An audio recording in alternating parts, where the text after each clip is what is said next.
As a historic port city, Bristol has long been associated with the grain trade. So it was a fitting location for the 2024 Cefetra Conference, where over 100 Cefetra customers came together to listen to keynote speakers, exchange thoughts and ideas with us, and just as importantly, each other.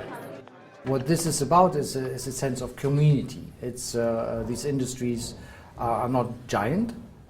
People know each other, but they don't have many places where they can meet and talk about things that are of general importance, like sustainability, like regenerative farming. An event like this enables them to read the market mood, if you want. And it's very important for people in a competitive environment to feel that they either doing themselves a favor by engaging with this, or at least not doing themselves a disfavor from a competitive point of view. This is a new initiative. Many people have to work their way through the details. The moment they realize that they're not alone and that very many other people independently think along the same lines, it's very reassuring.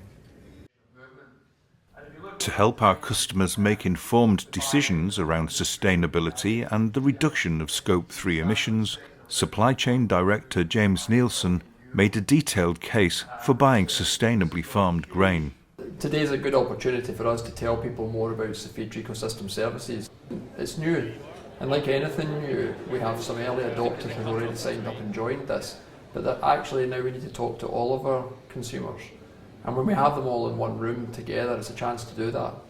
And this is something that we really feel is quite important for people to understand about what we are doing to drive change in the supply chain with farmers, real things and real action on farm to deal with Scope 3 emissions. And what we've done here is have this panel. And the reason for having the panel rather than just somebody like me speaking to everybody is that we all assume we know what people want to hear.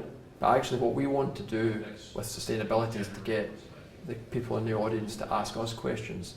Because actually by asking us questions, it guides us and makes sure that we're actually addressing what the consumers, our customers, need from us, rather than just assuming that we know. Judging from the response we got, our customers found it a useful exercise. It's really beneficial. I think I came here with a pocketbook of questions that I wanted to have answered in terms of getting a better understanding for the supply chain. It's really useful to meet people within a similar industry facing similar challenges. Our relationship with Cefetra is very much in terms of the feed we bring in to feed our poultry. It's a really critical aspect of what we do, and when we look at our sustainability as a business and ESG, feed is a really critical role when we look to decarbonise it.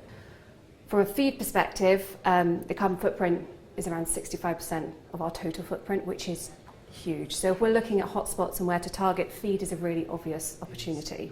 We're also getting to the point where consumers and customers are looking for product level footprinting. So whether it's appealing or unpacked, to actually understand the emissions associated with that product as it appears on a retail shelf. As a supply chain manager, of course, we sit between the farmer as the producer of our grains and people that use them.